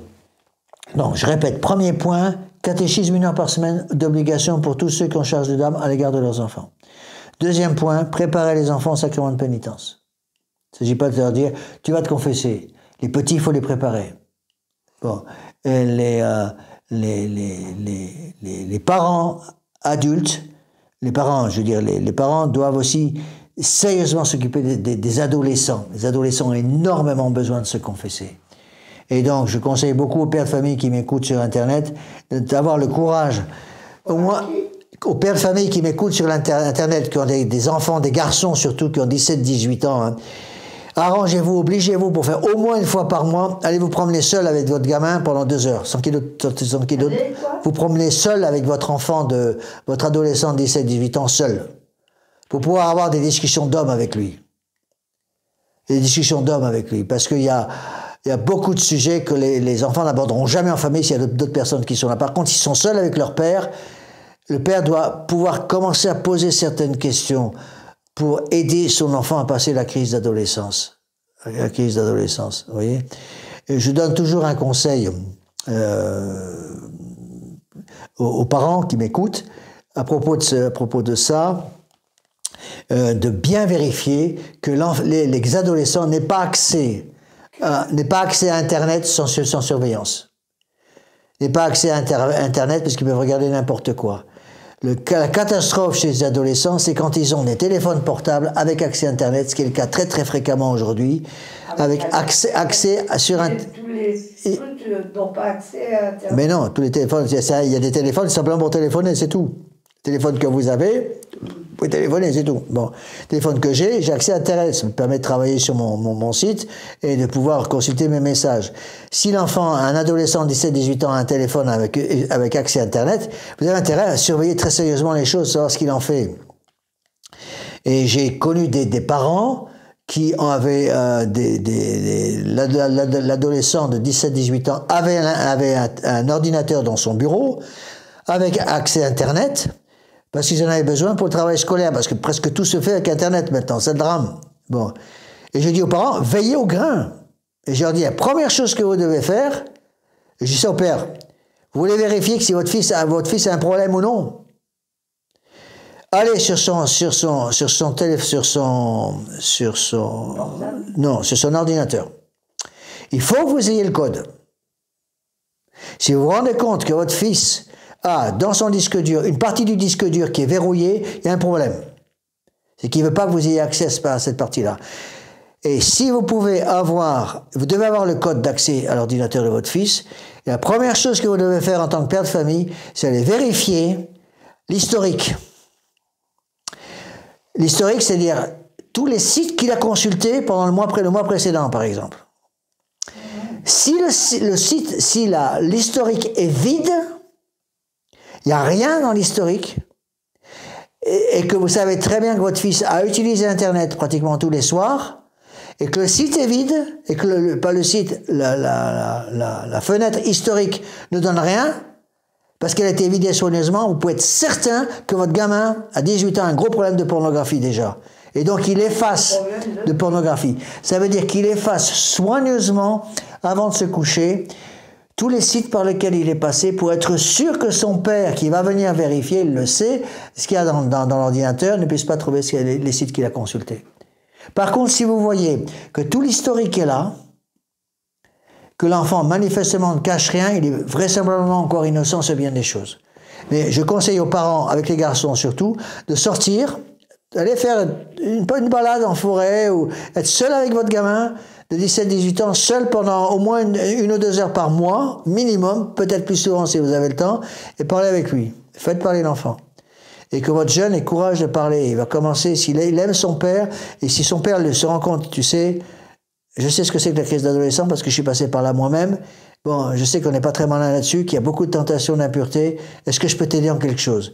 Et l'enfant va je peux t'aider en quelque chose. L'enfant va se sentir en confiance, va commencer à parler certaines choses à son père. Pareil pour les filles, hein. Pareil pour les filles, mais là c'est la maman qui doit le faire. La maman doit se retrouver de temps en temps seule avec sa grande fille de 17-18 ans pour pouvoir veiller un petit peu au grain. Veiller un peu au grain, vous voyez. Alors, 3e point de Saint Pédis, de même avec un soin très spécial, tous les jours de carême, et s'il en a besoin à d'autres jours, tous les jours de carême. Et s'il en a besoin à d'autres jours encore après les fêtes de Pâques, ils disposeront les jeunes garçons et jeunes filles par des leçons et des exhortations convenables à s'approcher saintement pour la première fois de la Sainte Table. Donc préparation confession, préparation à la communion. Donc aidez vos enfants à aimer la confession, aimer se confesser, aimer le confessionnal et aimer aussi communier souvent. Bon, alors là, attention. Encore une fois, il faut aider. Vous ne pouvez pas rentrer dans le jardin secret. Bon, par exemple, je donne un exemple de ce que les parents n'ont jamais le droit de faire. Vous avez un enfant qui a 17 ans, 18 ans. Vous remarquez que cet enfant ne communie plus depuis un certain temps. Bon. Et maman, papa, c'est bizarre, mon fils, il a 17 ans, 18 ans, ça fait déjà 2 mois, il ne communie plus le dimanche. Il va à la messe le dimanche, il ne communie plus. Il y a quelque chose qui ne va pas. Vous pouvez pousser votre enfant, le prendre à part et dire, écoute, tu as peut-être besoin, tu vois que tu ne communies plus depuis un certain temps. Est-ce que je peux t'aider en quelque chose? N'oublie pas le chemin du confessionnal. Bon. Mais il y a des questions que vous n'avez pas le droit en tant que parent de poser. Vous ne pouvez pas aller voir votre gamin de 17 ans ou 18 ans et lui dire « Pourquoi tu ne communies pas ?» Pourquoi tu ne communies pas? Parce que ça ne vous regarde pas. Là, c'est le domaine du prêtre, c'est le jardin secret. L'enfant n'a pas, l'adolescent de 17 à 18 ans, strictement parlant, n'a pas à vous expliquer les raisons pour lesquelles il ne communie pas. Vraisemblablement, s'il ne communie pas, c'est qu'il ne peut pas communier. Alors parfois, l'enfant, le jeune va s'en tirer en disant « L'abbé m'a dit que je ne pouvais pas communier actuellement. » L'abbé m'a dit que je ne pouvais pas communier actuellement. Par exemple, un enfant qui est un jeune de 17-18 ans et qui est addict, par exemple, à, je sais pas moi, à la pornographie, ou qui a déjà une affaire suivie avec une jeune fille, qui voit régulièrement avec laquelle il fait des grosses bêtises, et qui veut pas changer de vie, il peut pas communier. Il peut même pas recevoir l'absolution. Donc il change pas de vie. J'ai pas le droit de donner l'absolution, moi, en tant que prêtre, à quelqu'un qui veut pas changer de vie. Hein, parce que le but, c'est d'aider les gens à aller au ciel. Imaginez un jeune qui me dit, moi j'ai une petite amie, monsieur l'abbé, on se voit tous les samedis soirs, on fait des grosses bêtises tous les samedis soirs. Est-ce que vous regrettez votre péché? Bon, l'abbé, moi je continue comme ça. Vous continuez comme ça, mais je ne peux pas vous donner absolution. Il faut sortir de là, il faut arrêter de voir cette fille. Vous êtes beaucoup trop jeune, vous n'êtes pas marié avec elle, vous avez le droit d'avoir une relation physique avec elle. Si vous êtes marié, si elle est votre épouse, elle n'est pas votre épouse, vous n'avez pas le droit de la toucher. En tout cas, certainement pas comme ça. Bon, et vous n'avez pas le droit de faire ces actes qui sont réservés à des gens mariés. Si le jeune continue de pécher constamment sur le même sujet, et manifestement ne fait aucun effort pour se sortir de là, il ne peut plus recevoir l'absolution, donc il ne peut pas communier. Il ne peut pas communier. Et je suis obligé de lui dire, écoutez, pour le moment, je vous demande d'arrêter de communier, parce que vous n'êtes pas en état. Il faut retrouver d'abord l'état de grâce. Et une des choses aussi pour lesquelles, c'est un résumé de tout ce que je viens de vous dire, une chose aussi extrêmement importante, c'est pousser vos enfants à venir faire les exercices de Saint Ignace avant qui commencent l'université. Mais non, pensez-vous, à 18 ans, les jeunes sont parfaitement capables de suivre les exercices satiniens en 5 jours. 18 ans, oui, c'est 18 ans. Les filles, c'est 17 ans, 16 ans même pas. Ça dépend. Moi, j'ai eu un cas aux États-Unis, à New York, d'une fille de 10 ans et demi qui a fait des exercices et qui était suffisamment mûre. Elle faisait 1m80, la fille. À 10 ans et demi, et elle ressemblait à une fille de 18 ans. Elle avait toutes les tentations d'une fille de 18 ans, elle avait 10 ans et demi, la pauvre. C'est bien impossible, la pauvre gamine. Bon, et donc je conseille beaucoup aux parents, aidez vos enfants à venir faire les exercices de Saint-Ignace juste après le bac. Après le bac. Souvent avant, c'est encore un peu tôt, ça dépend voir au cas par cas. Les jeunes filles peuvent, fin de première, déjà suivre les exercices Saint-Ignace. Les garçons, souvent, ne sont pas encore assez mûrs. Mais dès qu'ils ont passé le bac, avant qu'ils partent en université, leur faire les exercices de Saint-Ignace, en 5 jours, sur la méthode du Père Vallée. Et vous pouvez leur sauver la vie, leur sauver l'âme. Vous pouvez leur sauver la vie, leur sauver l'âme surtout. Et les aider à retrouver l'importance de la confession, de faire une bonne confession générale, etc. Bon, ceci dit, à propos des exercices de Saint-Ignace que je prêche, donc j'ai 8 retraites en 2025. La liste est sur la page d'accueil du site dame-marie.net, mon site internet. Je suis plein maintenant pour toutes les retraites de 1 à 6. 1, 2, 3, 4, 5, 6, c'est plein. J'ai encore un peu de place, quelques places, pour la retraite numéro 7 et numéro 8, les 2 retraites d'octobre. J'ai plus de place pour les autres retraites. Je suis désolé, mais je peux pas tout faire. Priez pour que je puisse. C'est un gros projet, mais ça, je pense que c'est extrêmement important. Et la vitesse avec laquelle sont remplies les retraites, j'ai pratiquement rempli toutes les retraites 2025, on est encore en 2024, je ne sais pas si vous voyez. Les retraites de 2025 sont déjà pratiquement toutes pleines, alors qu'on est encore en 2024. Et je commence la première retraite de 2025 au mois de mai. Tout est plein déjà. Parce que j'ai malheureusement le gîte que j'utilise à l'Edergue, le gîte que j'utilise pour prêcher les retraites à l'Edergue, près d'ici, est très bien, mais il n'y a que 6 chambres, donc je peux prendre que 6 personnes. Donc le projet, il faut absolument qu'on puisse réaliser ce projet. Hein. Je voudrais qu'on puisse commencer, maintenant qu'on a terminé la chapelle qui est magnifique, la chapelle d'Amarie. Je tiens à remercier tous les bienfaiteurs qui nous ont aidés on n'a pas de dette, on a tout payé. Il y a encore un drain à mettre et le parking à faire. Mais sinon, tout est payé avec la grâce du bon Dieu. Je remercie tous les gros bienfaiteurs et tous les petits bienfaiteurs et tous les moyens bienfaiteurs et tous les bienfaiteurs en général qui nous ont permis de faire tout ça. Maintenant, deuxième projet, c'est faire une maison de retraite à côté de la retraite, à côté de la chapelle. On a un projet de faire une maison de retraite de 15 chambres. Combien ? 15 chambres. 15 chambres, toutes simples. Ben oui, ça coûte cher. Bon, il faut trouver l'argent.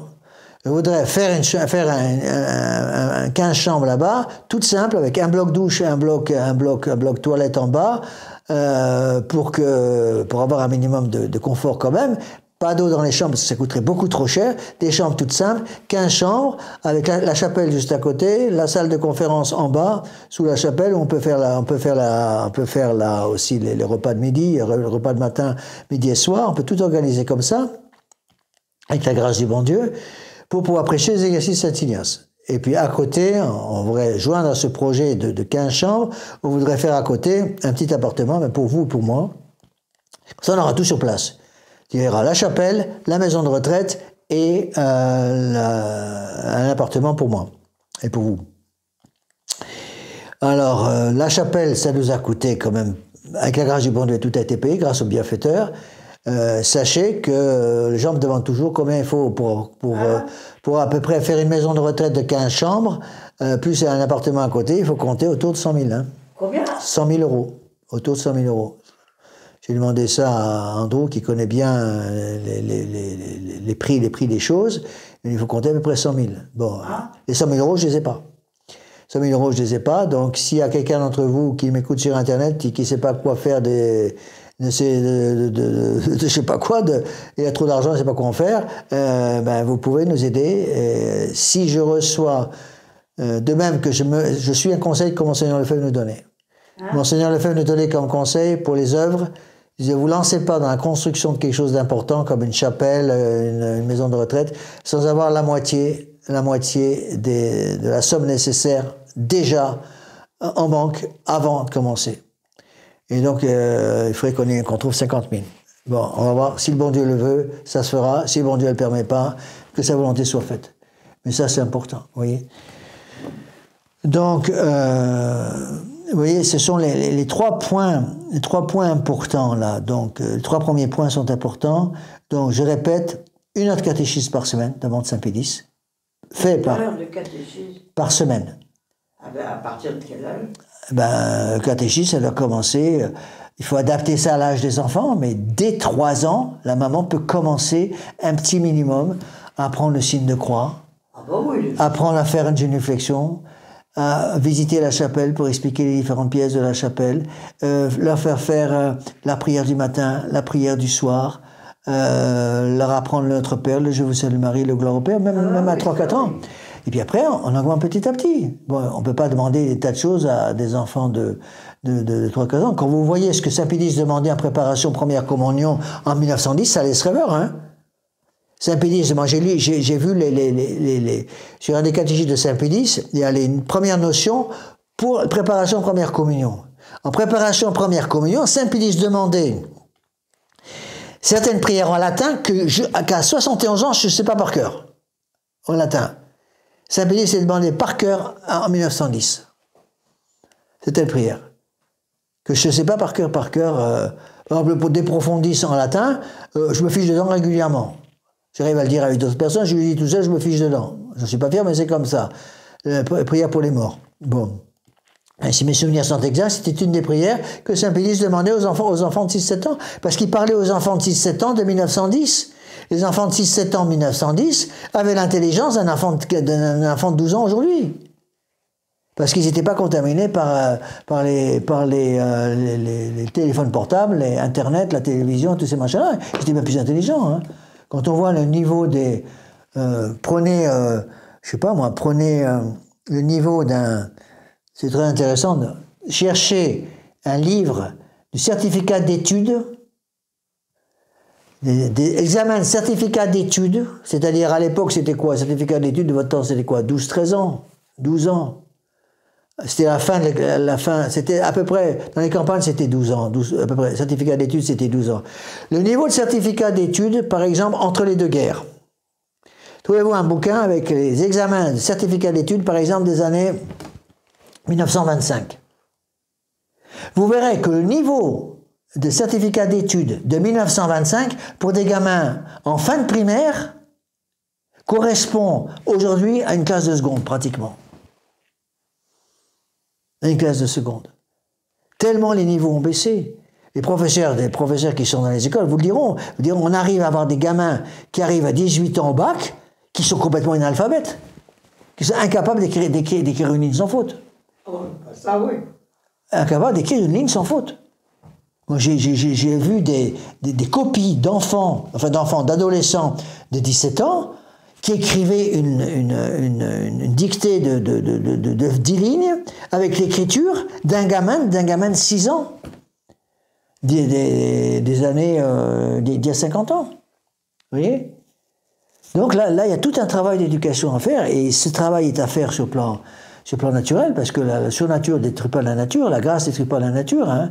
Il y a aussi tout un travail sur le par cœur, l'exercice de la mémoire, l'exercice de l'intelligence. Tout ça, c'est très important. Apprendre aux enfants à écrire, par exemple. Pourquoi les enfants ne savent plus écrire? Parce qu'on leur donne des stylos maintenant. Avant, moi, j'ai appris à écrire avec un encrier, une plume qu'on trempait dans un crier. On la faisait avec les pleins, les déliés. Je me rappelle, on se mettait partout. J'avais la langue partout sur les doigts. Mais on apprenait à écrire comme ça. On apprenait à écrire correctement. On était capable de faire une dictée sans faute en arrivant déjà en classe de 3e, 4e, quoi. Et maintenant, ils n'y arrivent plus. Et les professeurs nous disent, monsieur Abbé, c'est impossible parce que tous les enfants sont sur ChatGPT. ChatGPT, c'est les programmes d'intelligence artificielle qui font tout le travail des gamins. Les gamins, ils ont une rédaction à faire sur mes vacances avec mes parents pendant l'été dernier. Le gamin va sur son ordinateur, il met en marche l'intelligence artificielle de l'ordinateur, 2 pages de texte sur les vacances avec mes parents, pendant l'été dernier.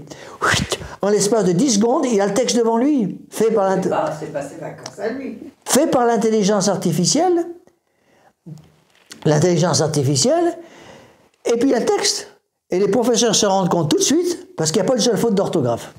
Parce que... Il n'y a pas une seule faute d'orthographe. Et ils nous disent, il n'y a pas de faute d'orthographe, il n'y a que l'intelligence artificielle qui fait ça, parce qu'elle fait tellement de progrès l'intelligence artificielle que les intelligences artificielles font plus de fautes d'orthographe. Par contre, les gamins en font parfait, plein, vous voyez. Alors, attention à tout ça, vous voyez. Donc, on reprendra tout ça la prochaine fois. Je m'excuse d'aller doucement sur cette partie-là, mais elle est très importante. Je répète les 3 premiers points. Devoir des parents de donner ou de faire donner 1 heure de catéchisme chaque semaine aux enfants pour les catéchismes.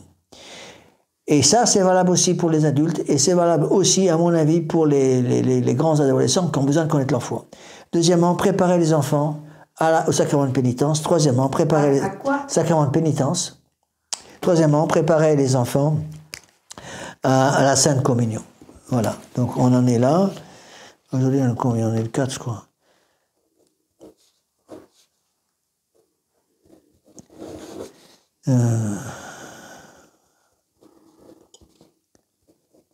Alors, attention, je répète ce que je vous ai déjà dit. Donc, il n'y aura pas de cours mercredi prochain. Prochain cours, si Dieu veut, le 11 décembre. On finira par une prière. Oui, ben, le 11 décembre. Pas le 11. Oui, c'est ça, le 11. Non, attendez, je me trompe, c'est pas le 11 décembre. Attendez. En janvier. C'est pas le 11 décembre, ça doit être le... On est en décembre. Le 11... Oui, non, mais c'est pas le 11 décembre, j'ai dit une bêtise. Donc, c'est la semaine prochaine, je ne suis pas là. Ça sera la semaine d'après. Donc, je pense que ça sera le 18 décembre. Prochain cours. Donc, le 11 décembre, il n'y a pas de cours. C'est ça, pas de cours le 11, je me trompe. C'est ça. Il n'y a pas de cours le 11 décembre. Mercredi prochain, pas de cours. Donc, le prochain cours, ça sera le mercredi 18 décembre. Voilà, on finit par une prière. Au nom du Père, et du Fils et du Saint-Esprit, ainsi soit-il. Je vous salue Marie, pleine de grâce, le Seigneur est avec vous. Vous êtes bénie entre toutes les femmes, et Jésus, le fruit de vos entrailles, est béni. Marie, Mère de Dieu, priez pour nous, pauvres pécheurs, maintenant et à l'heure de notre mort. Amen. Nos saints anges gardiens, Veillez sur nous. Saint Pidis, Priez pour nous. Saint Joseph, Priez pour nous. Saint Thomas d'Aquin, Saint quoi? Saint Thomas d'Aquin. Priez pour le nom du Père, du Fils et du Saint-Esprit, ainsi soit-il. Bon, je vais éteindre la...